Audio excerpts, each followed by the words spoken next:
बिस्मिल्लाहिर्रहमानिर्रहीम इय्याका नअबुदु व इय्याका नस्तईन। अस्सलाम वालेकुम स्टूडेंट्स आज हम लोग क्वेश्चन नंबर 4 करने जा रहे हैं। मोस्ट इम्पोर्टेंट क्वेश्चन है और हम इसको सबसे पहले क्वेश्चन रीड कर लेते हैं। ठीक है, क्वेश्चन आप अपने सामने रखें। लास्ट टाइम क्वेश्चन हम लॉन्ग क्वेश्चन कर रहे थे, क्वेश्चन नंबर 3 किया था। आज हम लोग करेंगे क्वेश्चन नंबर 4। इम्पोर्टेंट क्वेश्चन है, याद रखिएगा, मोस्ट इम्पोर्टेंट क्वेश्चन है क्वेश्चन नंबर 4। तो क्वेश्चन रीड करते हैं। फाइंड द रेट फाइंड करना है। रेट उससे शुरू में ही बता दिया है। रेट किसे कहते हैं? आई, रेट ऑफ इंटरेस्ट, यानी आई फाइंड करना है। उसने कहा है रेट, तो रेट कौन सा होता है? आई, रेट ऑफ इंटरेस्ट। जबकि उसने आगे अमाउंट भी गिवन दे दी है। ठीक है, फाइंड द रेट ₹60,000 बारो, यानी आपने जो पैसे हैं आपके वो 60,000 है, यानी पी। जबकि आगे उसने बताया हुआ है कंपाउंडेड फॉर 5 ईयर, एन कितना दिया हुआ है? 5 ईयर। कंपाउंड इंटरेस्ट हमने फाइंड करना है और compound interest compound interest 30,000 given है। यहाँ पे आई फाइंड करना है, प्रिंसिपल 60,000 गिवन है, आपने क्वेश्चन में पढ़ा है। जबकि कंपाउंड इंटरेस्ट उसने वहाँ लिख के दे दिया 30,000। तो फार्मूला आपको पता है, कंपाउंड इंटरेस्ट का ही यूज़ करेंगे क्योंकि कंपाउंड इंटरेस्ट गिवन है। तो कंपाउंड इंटरेस्ट का क्या फार्मूला है? P1 + i⁻n - p। तो कंपाउंड इंटरेस्ट की जगह कंपाउंड इंटरेस्ट की अमाउंट आ जाएगी, पी की जगह पी की अमाउंट, क्योंकि आई निकालना है तो ये ऐसे ही हम छोड़ देंगे। 1 + i⁻n, तो 5n वो लिख देंगे -60,000, क्योंकि पी हमारा 60,000 है। अब होगा क्या कि ये माइनस है, इधर माइनस हो रहा है, उधर जाके क्या हो जाएगा? प्लस। तो 30,000 में 60,000 प्लस करें तो कितना आएगा? 90,000। ठीक है, तो 90,000 आ गया। अब अगर आप गौर करें तो ये जो 1 + i है ये सॉल्व नहीं हो रहा। ठीक है, 1 + i⁻5, बिकॉज ये सॉल्व नहीं हो सकता अभी, क्योंकि आई का तो कोई रेट नहीं होता, अमाउंट ही नहीं है। तो 90,000 है, अब 60,000 है, जो यहाँ मल्टीप्लाई हो रहा है उधर जाके क्या हो जाएगा? डिवाइड। ठीक है, ये जो 60,000 है यहाँ पे मल्टीप्लाई हो रहा है ना, तो उधर जाके क्या हो जाएगा? डिवाइड। तो जब आप डिवाइड करेंगे तो फिर ये हमने डिवाइड कर दिया 90,000 को 60,000 पर, तो 1.5 आ गया। कैलकुलेटर पे आप कर सकते हैं साथ साथ।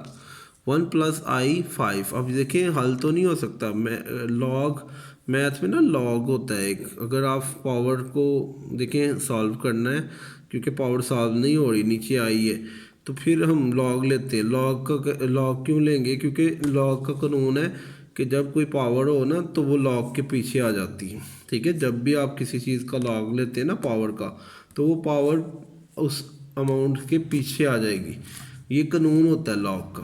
ठीक है, ये याद रखिएगा। जब भी आप किसी भी चीज़ का लॉग लेते हैं तो वो उसके पीछे आती है। तो अब हम क्या करेंगे? टेकिंग लॉग बोथ साइड, हम दोनों तरफ लॉग लेंगे। लॉग 1.5 आ जाएगा, और अब 1 + i⁻5 का लॉग लेंगे तो 5 जो है वो कहाँ पे आ गया? लॉग के पीछे आ जाएगा। अब बच्चे पूछेंगे क्यों पीछे आया है? तो ये कानून है लॉग का। लॉग का कानून क्या है कि जब भी आप लॉग लेते हैं तो उसका जो पावर होती है वो इसके पीछे आ जाती है। ठीक है, तो ये देखें यहाँ से अब वो पावर पीछे आ गई है, 1 + i रह गया।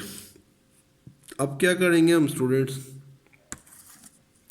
अब ये करेंगे जी, 5 जो है 1.5 का लॉग तो आप लेंगे ना कैलकुलेटर पे। 1.5 अगर आप कैलकुलेटर पे लें 1.5 तो आएगा 0.1761। ठीक है, तो आगे क्योंकि लॉग इसका नहीं लिया जा सकता, 1 ब्रैकेट में है, तो आई का तो कोई लॉग नहीं होता। तो 5 यहाँ मल्टीप्लाई हो रहा है, उधर जाके क्या होगा? डिवाइड। तो 5 उधर जाके डिवाइड करेंगे तो आ जाएगा 0.0352। ठीक है, ये कैलकुलेटर पे आप कर सकते हैं। अब यहाँ पे रह गया लॉग, और यहाँ पे 0.0352 और आई हमने निकालना है। अब लॉग ख़त्म करना पड़ेगा। लॉग ख़त्म करेंगे तो फिर ही आई हमारा आंसर आएगा, क्योंकि आई तो हमने निकालना है। तो बेटा ये अब क्या करने जा रहे हैं हम लोग? लॉग को कैसे ख़त्म करते हैं? आपको मैथ का असूल आता होगा। लॉग को कैसे ख़त्म होते हैं? करते हैं टेकिंग एंटी लॉग। लॉग को ख़त्म करने के लिए क्या लेते हैं, एंटी लॉग। तो एंटी लॉग लेंगे, एंटी लॉग से क्या होगा, ये एंटी लॉग से अब ये देखें ये अमाउंट है, इसके साथ एंटी लॉग आ गया, जबकि लॉग एंटी लॉग से क्या हो जाता है, कट हो जाता है।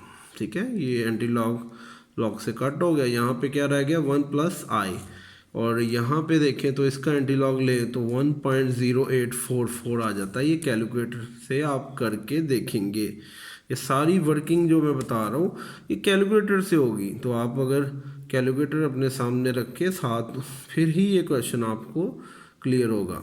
ठीक है, तो यहाँ पे अब आगे चले तो एंटी लॉग लिया था 1.0844 आ गया, 1 + i। अब देखें ये हल हो सकता है, 1 उधर जाके क्या हो जाएगा, यहाँ प्लस हो रहा है, उधर आके माइनस हो जाएगा। ठीक है, तो i हमारे पास आ जाएगा 0.0844, और i रेट ऑफ इंटरेस्ट होता है।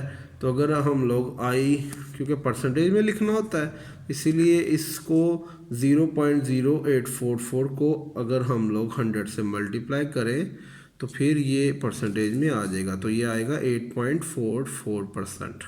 तो बेटा ये क्वेश्चंस आपके सामने है, इसको प्रॉपर करने के लिए आपको कैलकुलेटर की ज़रूर मदद लेनी है। ठीक है, सारे स्टेप मैंने आपको बता दिए हैं। अगर किसी को कोई प्रॉब्लम होगी तो वो मुझसे पूछ सकता है, मेरे व्हाट्सएप नंबर पे मुझे क्लास में डिस्कस कर सकते हैं। अदरवाइज़ ये इसको वीडियो को रिपीट आप सुने, उसको वॉच करें, जहाँ पे आपको जिस स्टेप में मसला है वो आप पूछें। ठीक है, थैंक यू वेरी मच, अल्लाह हाफिज़। ये बहुत अहम क्वेश्चन है, इसको करना ना भूलिएगा।